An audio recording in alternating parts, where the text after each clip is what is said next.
Namaskar and Adab to all my friends from your friend, astrologer and guide Irfan, once more with you from your very own channel Astro Assurance. Till a few weeks back we talked about the aspects of Rahu, we talked about the aspects of Jupiter, we talked about the aspects of Saturn as well. Today I am going to talk to you about a very enigmatic aspect, that is the aspect of Ketu. Why do I say enigmatic? Because the aspects of the north nodes are not very talked about and you will find very less information about this, and so one has to deep dive into hundreds of astrological texts from all over the world in fact, and a lot of research that people have done before you are able to come together towards what Ketu's aspects mean. Now some things from the Shastras itself. Now firstly, we know that Ketu is the Dhwaja. Dhwaja means the planet which has already put a flag of authority and conquering of something in your past life, which means that in your current life you will not be moving towards that which you have already achieved, which you have already enjoyed, you have been there, done that. So it's like you have already tasted something and now you want to taste something new, something which you have not done so far, so you want to move towards that. So Ketu's placement in the horoscope is about what you have already done, been there, done that, and you're not attached to that thing anymore. Secondly, Ketu's presence in a certain house is also about you not trying to accrue benefits, anything from that house, but to let go and do it for others. So wherever Ketu is placed in whichever house, getting the materialistic aspects of that house will be tougher, will not be easy, and you will get better results if you use the materialistic aspects of that house for others rather than self. So for example, if Ketu is in the 11th house of gains, then those gains have to be used more for society, because the 11th house is also the house of society, social connections. So money that you earn, a large part of it, or at least a considerable amount of money out of it, or your efforts should go towards helping the general society, helping others. If you don't want to give it to general society, people who you don't know, then give it to people who you are connected with, who are your acquaintances, or through them to those who truly deserve, rather than keeping all the gains to yourself, because Ketu in the 11th will not allow you to keep the gains that you get out of the 11th house for a long period of time or over a period of time. It is a testing placement for you. If you try to accumulate gains for yourself, then you will soon see that losses start to accumulate and you will have to let go. So the sooner you start getting aspirations fulfilled, because 11th house is also the house of aspirations being fulfilled, desires being met.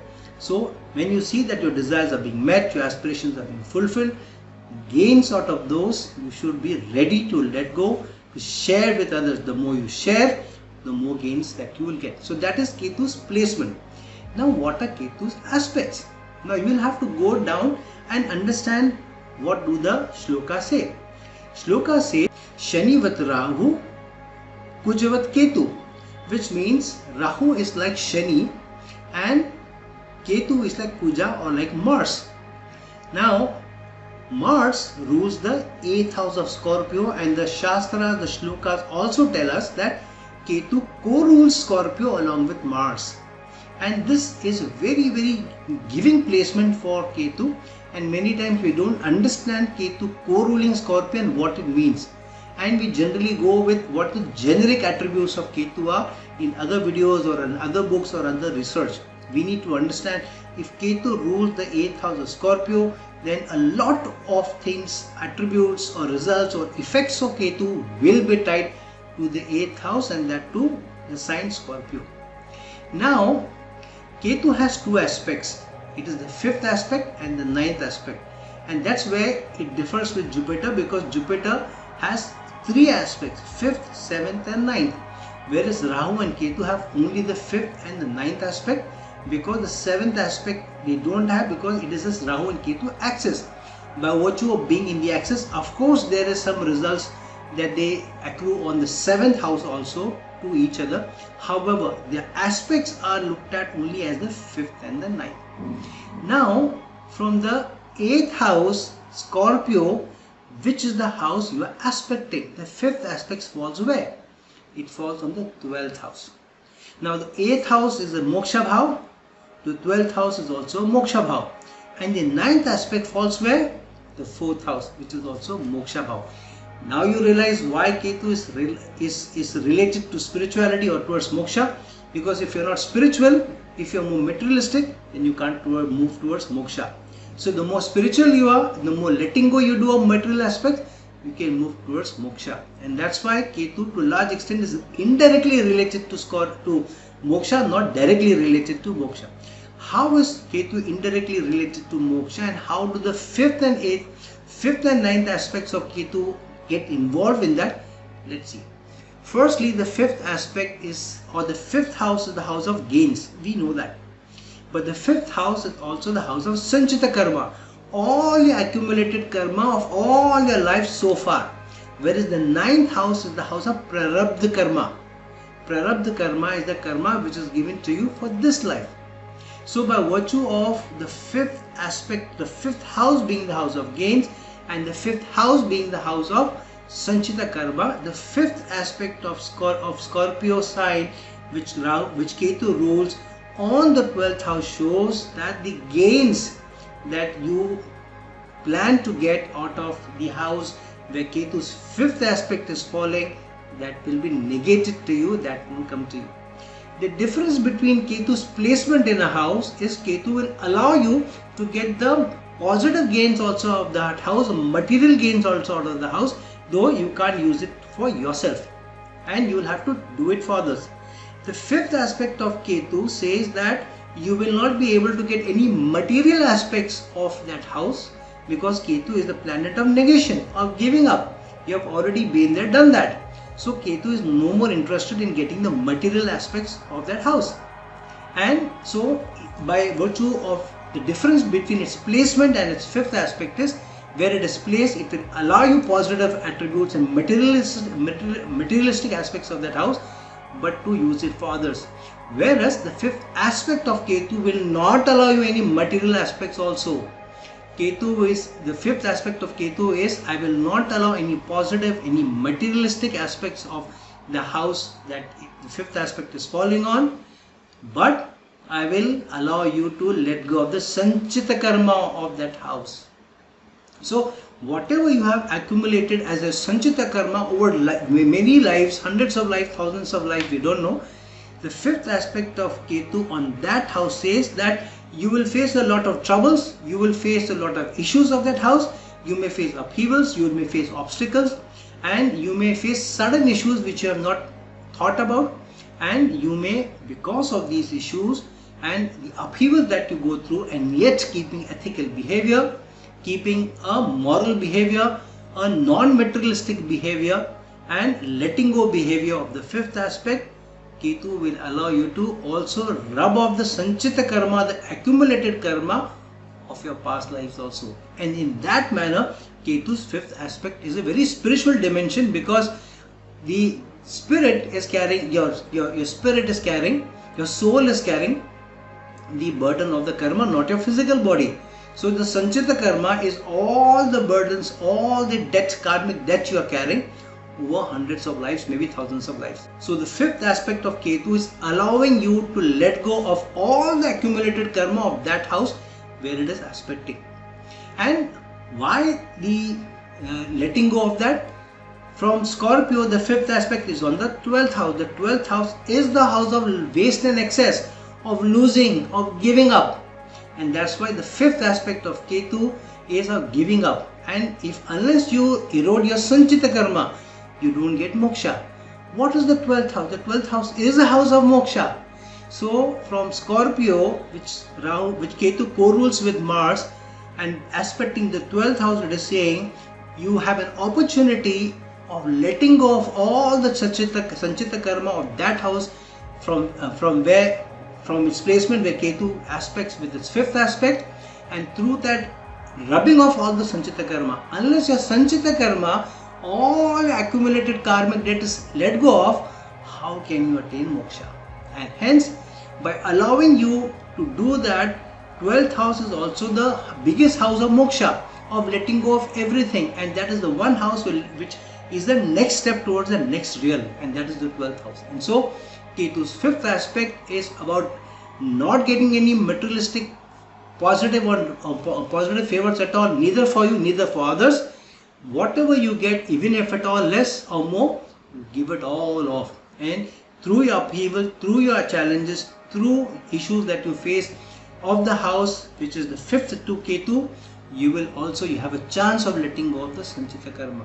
If you are getting a more materialistic output and results of the fifth house from Ketu, then definitely it is a bigger challenge for you. That means Ketu is testing you that what you do with that money. If the materialistic aspect that you are getting, attributes that you are getting from the house where Ketu's fifth aspect is placed, if you don't do quickly anything about it, you will see over a period of time everything erodes.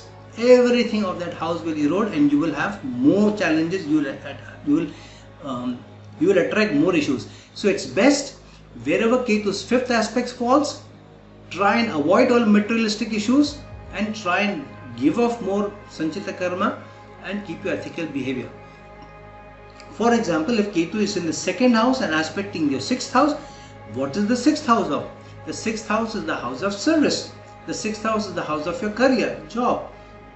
Also the house of enemies, hidden competition, losses, court cases, all documentation, negative documentation, notices that you get where you need to pay off. Sixth house is also the house of debts, loans that you accrue, which means that when Ketu's fifth aspect is falling on it, it will be tougher for you to get loans or to get out of debt. If you fall into a debt, it will not be easy, and that debt will bring issues, will bring upheavals, will get notices from the court from time to time, and you will have issues. And the sixth house is also the house of loss of relationship. So in a relationship, if you don't have ethical behavior, if you don't have right moral attitude, you are not committed, or if you don't show the right and ethical and moral behavior in your relationship, then Ketu will invite issues, obstacles of the sixth house, court cases, competition, inequal relation, all will come by and will harass you. So wherever Ketu's fifth aspect is, be careful. Don't indulge into any materialistic aspects about that, because then the negative ones will be more and more. As it is, even you without enjoying the materialistic aspects of the attributes of the fifth aspects of Ketu, you will still face issues, and if you indulge more, then God help you. So this is what the fifth aspect of Ketu means, and that's definitely a challenge, but it's an opportunity of letting go of Sanchita Karma, and a big opportunity of you. Sanchita Karma is accumulated over thousands of lives, and if Ketu's fifth aspect is allowing you to rub off the Sanchita Karma of the house attributes where it is aspecting, it's a big boon for you, a big opportunity for you. Don't let it go. Now, what is the ninth aspect of Ketu? Firstly, what is the ninth house? The ninth house is the house of dharma, spirituality and duty. And from Scorpio, the eighth house, where does the ninth aspect of Scorpio or Ketu's rule falls? On the fourth house of moksha. Fourth house is also all your materialistic benefits. The second house is the house of earnings, money and saving. The money that you earn and the money that you save in the bank and you keep it safe. Fourth house is where you spend money to accumulate riches. So fourth house is all your riches. Your house, your car, your air conditioner, your jewelry, your helicopter, whatever you have, everything comes under the fourth house. Whatever physical attributes you have, that all comes under the fourth house. Plus your domestic happiness and your mental peace comes from your fourth house, and your mother's love and affection also comes from your fourth house. So Ketu's ninth aspect says that all the materialistic tendencies, whatever of the house where Ketu's ninth aspect is falling, that you will have to do duty towards those relations, you have duty towards it, but you will not be able to enjoy it. So if Ketu is placed in the eighth house and aspecting the fourth house, then be completely duty bound to your mother, be completely duty bound to your family. Don't worry so much about whether you get happiness from them or not. If there are issues that are coming forth to you from the fourth house attributes, You're only letting go of the Sanchita Karma. And that's why don't worry so much if your life is going through obstacles and upheavals. These are experiences that our soul has decided to go through as experiences. You want to experience these because the next opportunity, next life is another opportunity of another set of experiences. So don't get scared. Don't feel that you're going through all these upheavals, obstacles. Relationships may be a challenge. Loss of relationships may be a challenge. Money going may be a challenge. Family letting go of you may be a challenge. You losing houses, you accumulating wealth and losing all of it may be a challenge. But these are also experiences that you sought to go through. So Ketu's ninth aspect is about, and ninth house, mind you, is also the biggest house of gains. So let go of all the gains that you want from the house where Ketu's ninth aspect is following. Do all your duties of that house without fail. Ketu's fifth aspect is about doing for others, facing upheavals and still contributing. It is less about duty, more about giving up, contributing and doing more for others. Ninth aspect of Ketu is doing all the duties. You can't take a step back from the duties where Ketu's ninth aspect is following.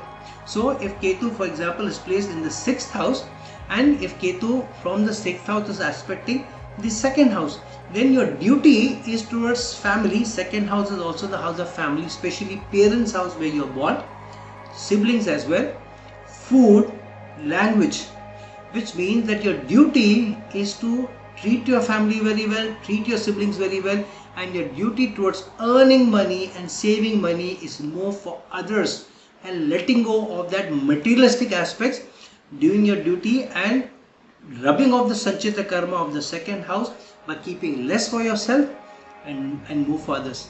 Second, your duty when Ketu is placed in the 6th house and aspecting the 2nd houses, your duty is to feed others. Don't ensure that nobody around you or whoever you can help sleeps hungry. People are eating. At least check your immediate neighborhood, all your acquaintances or those people you know. In that community that you know or in your neighborhood, nobody should sleep hungry. If you see, ensure that nobody sleeps hungry, because the 2nd house is the house of food as well, then you will find that you will be able to let go of the Sanchita Karma in terms of money, and you will find that your family will gain more and more money will come in. And that is the best part about Ketu's 9th aspect. About 5th aspect as well, but more about 9th aspect, because 9th house is also the house of fate and luck. So Ketu's 9th aspect, if you do your duty well, then it will open the doors of fate and luck where the 9th aspect is falling. If it is Ketu's placed in the 10th house, then the fate and luck in the 6th house will open up, which means in competitive exams, in overcoming your enemies, in overcoming court notices and winning court cases or all, will be easier if you keep ethical behavior, if you do your duty of the 6th house, which is serving others, serving humanity. And so wherever you come around, whichever aspect you go through and whatever is the meaning of the planet, it all comes down to 2 points: serve humanity, and through serving humanity, serve Him. Whether you call it the Parabrahma, whether you call it God, whether you call it Allah, whatever name you want to call it, the supreme energy which is formless, which is imageless, we all need to pray to Him and we all need to serve Him through serving humanity. There is no better remedy for our Prarabdha Karma, for our Sanchita Karma, for our spiritual ascension, and to avoid issues coming forth again and again. And the only remedy is through serving humanity, and through serving humanity, serving the Supreme God. So friend, these are the 5th and the 9th aspects of Ketu. Look into your horoscope where Ketu is placed, then from there look at the 5th aspect, wherever Ketu is aspecting which house Ketu is aspecting with his 5th aspect, which means that you will have to let go of any materialistic and even positive tendencies of that house. If you get it, very well and good, but avoid expecting from it and give off. You may face upheavals there, you may face challenges there, but don't worry about it. Do it without batting an eyelid. Wherever Ketu's 9th aspect is, it is your duty to do your utmost to overcome the Sanchita Karma of that house and ensure that the attributes of that house, the relationship of that house, you help others around you in your community and ensure that nobody goes without that attribute which Ketu aspects. So friends, please like this video, please share this video, and if you're looking for a personal consultation from me, please reach out to me at the links given below. Until some other time with some other video, this is your friend, astrologer and guide Irfan signing off. Ciao.